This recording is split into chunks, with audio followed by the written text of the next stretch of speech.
Hello, everybody. This is a Lamley showcase. Tons of cool Matchbox. Matchbox has been killing the 9-pack game and the 5-pack game, and I've got quite a few models to show you today. Sweet models. They are in stores, these packs, and both the 9-packs and the 5-packs, but, this is Lamley. We're going to show them off, but we're also going to get in a little deeper into some of these models as well. Before we do that, check this out. Village Diecast is where these 9-packs came from. I could have gotten these 5-packs too from them. They are the newest Lamley partner. I love supporting hobby stores. We've got some great partners, some that we've had for a long time and some that are fairly new. Village Diecast is one of them. I actually know, and I've known Marco, who runs Village Diecast, for quite a while, actually. He is a Matchbox enthusiast, I would tell you that, and he knows his stuff. And you can go to his store, follow the link below and this information here, his eBay store, and you can find all of this new stuff, plus fantastic older stuff, kind of golden age era Matchbox. Let's get right to it. We'll get to the Blue Highways pack, which is fantastic, and the models from the Autobahn Express, which is even better, in my opinion. And then we'll also check out these models. And of course, I've picked a couple that we'll maybe get into history, but we got to open them first, right? Actually, popping back for a second, I already opened one of the packs to pull out what I consider the exclusives, the models that definitely want to be seen.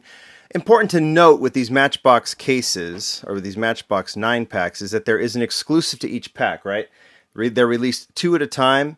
And this particular case, one has the Jeep, this other one has the Firebird, but then within that particular mix or that release, there are some exclusives as well. In this case, it's the Ink Truck, the Alfa Romeo, and the Chevy Camaro.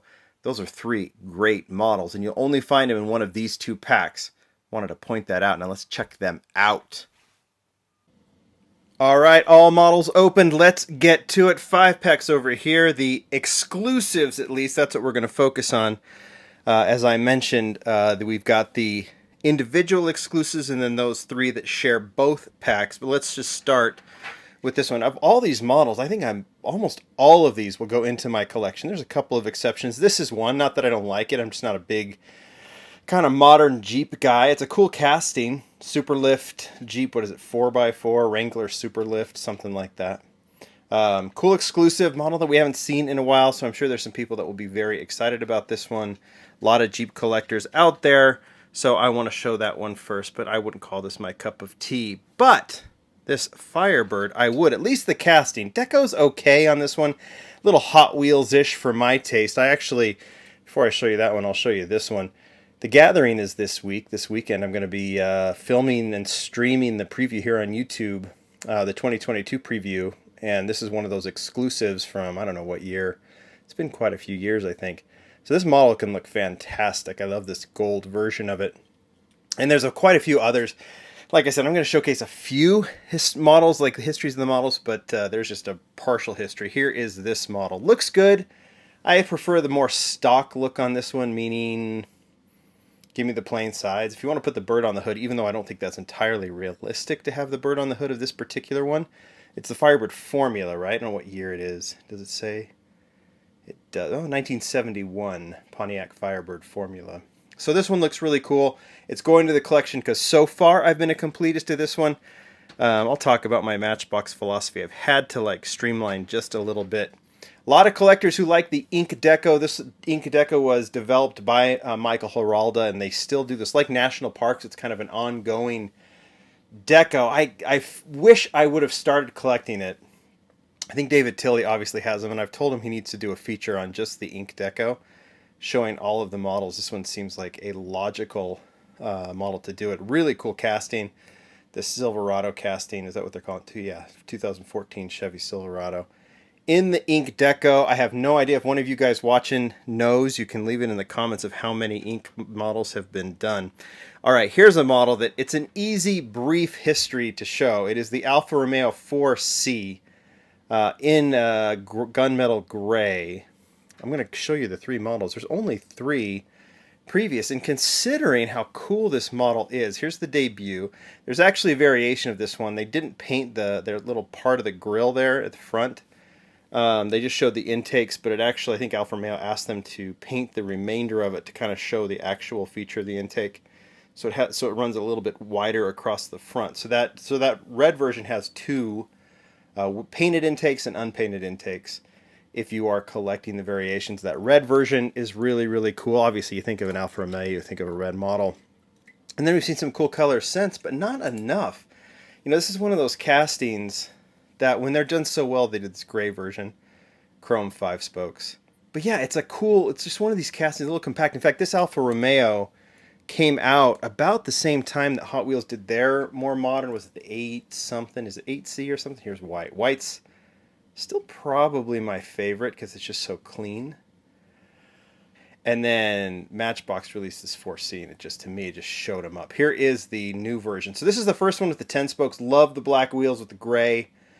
You know, it's just enough. This is a casting that I would doubt. I'm sure Alfa Romeo just wants it plain like this, which is fine with me. It means that collectively putting them together, it's kind of more fun than just individual releases. And this one looks different enough with the black 10 spokes, right? It really, really works with that family of Alfa Romeos. All right, that is the 4C. All right, this is where things can get a little complicated. Not in a bad way. 1969 Chevrolet Camaro from Matchbox. Now, I'm going to show you a couple of different ones because this is actually the third version. This is a modified casting. You'll see why in a second. It'll be very, very clear for you. But it's come out mostly in premium, this Camaro, and like premium meaning like super fast. It's a good almost 20 years old, this casting. I think it's 17 or 18 years old. But I want to start by showing you this one. This is from the very famous, at least among Matchbox collectors. This Camaro is from the Burger Zone 5-pack from, I believe, 2005. Really cool 5-pack. Had a really cool Cuda, Plymouth Cuda, and then the 69 Camaro. And, you know, while the car looks cool with black and the red stripes, I want you to pay attention to the front. I'll let this turn around on the turntable. You can see that there is a difference in the grills. We called one open headlights. I don't know if you technically that's what it is. And the other one closed headlights. Hard to tell with the black, but it's there if you look really closely. So I don't know if one predated the other. All I know is that the first version, there were two super fast versions released in 2004. One blue, one orange. One had the open headlights. The other one had the closed headlights. And then we saw this variation in the Burger Zone 5-pack. I remember found it at Rite Aid in Arcadia, California, and I was so stoked because the closed headlight version is so much more rare than the open headlight version, and I've kept both of those ever since. You know, it's been a good 15, 16 years, and they've stayed in my collection. And then I've collected 69 Camaro ever since, and it's taken on some really cool looks. Like here's one of the super fast versions in olive green. I always thought this olive green color was really cool with the white stripes. It's got those classic, I don't remember what these, like the nostalgic Matchbox wheels on them, which really works for the Camaro. Here's a completely different look. You know, the racing stripes are gone, and you've got that more, it's not a soft top, but you have that canvas top look, you know, with the matte black and the blue, and that really gives the Camaro a totally different look. And here's the thing about it, for me at least, Hot Wheels is really well known for their Camaros. But if you look at those silhouettes, while the Hot Wheels rake is there, it really is interesting how badly Matchbox has shown up Hot Wheels on the Camaro castings. I think that Matchbox's 69 Camaro is better than any Camaro casting that Hot Wheels has ever done. That might change with Brendan Vatuski's Pro-Am Camaro that's coming out to RLC, because that thing looks amazing. But in terms of realistic stock Camaros, Matchbox has really kind of showed up Hot Wheels, and there'll be another example here in a second. But let's look at the new version. So, if I pull out this super fast again, it's pretty obvious what's happened here. So, while the original casting was all just one body, so we had the rear, and they would tampo the tail lights, and the front, the grille was part of the was part of the body, and they would just color it in. You can see that's why it's premium. They could do all of these color breaks and everything. Now, the casting has this break. Now, the grille is part of the interior, and so is the rear. Now, the good thing is you can have that color break in a $1 model. It's probably a little bit cheaper for Hot Wheels to produce, but it also means you got to pull the bumpers up on the front, which doesn't look terrible. From a side, that break right there is a little weird, if you can see that. but doesn't look horrible. I'd say one of the downsides, though, is the detailing in the taillights is really kind of strangely plain. You see that there's no detailing whatsoever, a small little notch for the taillights, and that to me is very, very odd. Other than that, the silhouettes there, I'm just surprised that they didn't put any details in the back of that interior piece. Other than that, though, I'm all for it. I collect this casting. I think it's really cool. We got to move on because we spent too much time. Let's bust through the blue highways. There's an easy theme here. It's all open top, right? Convertible 5-pack is pretty cool, so let's work through the Aston Healey to start, right? 1963 Aston Healey. We've seen this in a few colors. This one, I like the white stripes on that. I don't know if that's a stock look for this car or not, but but they did keep the headlights on it and the grille, which is good, so I don't mind that little white stripe. If they didn't have the headlights, I would. Jag XK, what is it? 140, 1956, right?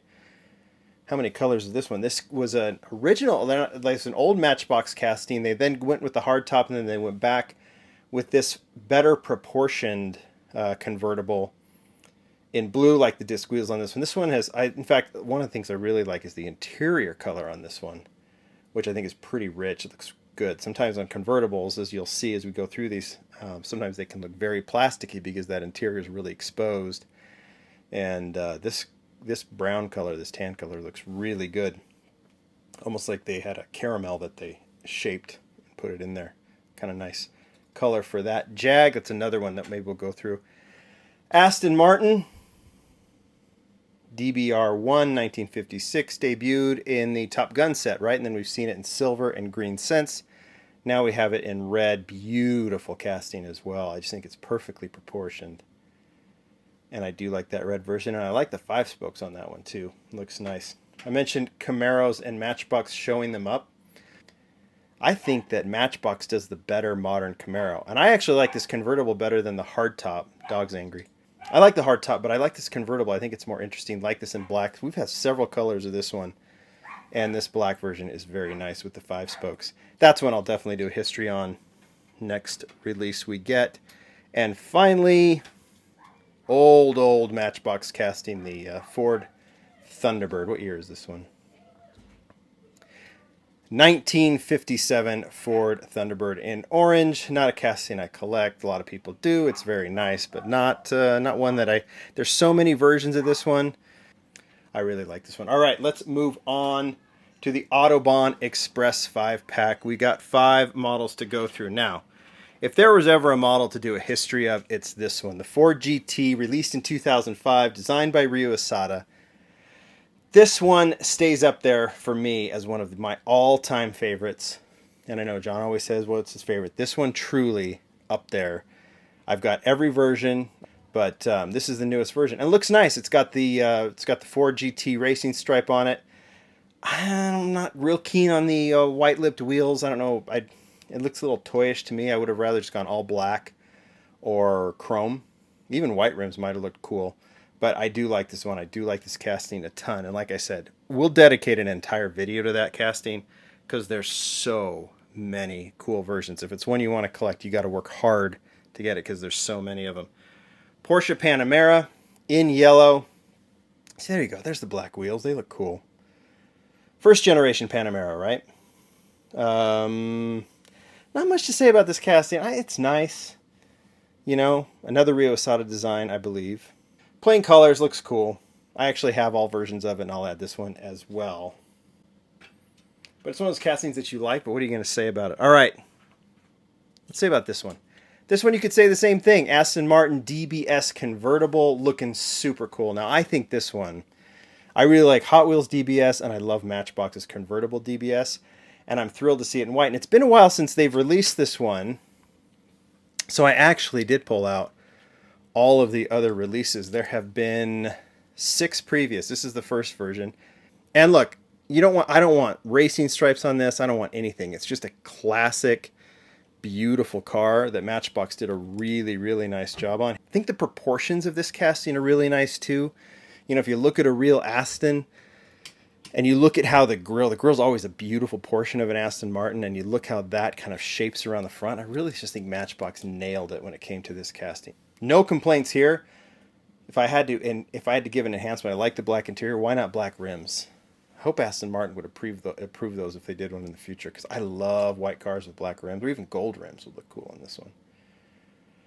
But I think that is awesome in white. So that's a brief history lesson of the Aston Martin DBS. Really beautiful casting. And, it's not, I think all of them were basic except for that 60th anniversary release. Now we have that 5-pack. We'll finish off with these two. BMW 2002. What have we seen? We've seen a premium one. We've seen a gathering version of this one, and then several other colors. Again, we'll see other versions. I think there's the black version coming out. So that one is an easy one to show off and a history lesson for another time. And we'll finish off with the Land Rover 90 in police livery, looking good, pretty clean, pretty straightforward. Not a casting I collect, but that is a classic Matchbox. Been modified a few times, but that looks really good. We are done. Man, you always think the videos are going to be shorter, but there's so many details to go through. There you go. You guys tell me what you think. These are in stores, or definitely go check them out at Village Diecast, because that's a great place to go to get your Matchbox, among many others. But serious Matchbox aficionados there at Village Diecast with Marco. You guys tell me what you think. Lots of Matchbox to come this week, so stay tuned. Follow me on Instagram. I'll be giving off the details. I'll be scheduling the live stream for Saturday night, plus tons of other content on our different platforms. Thanks, everybody. Bye.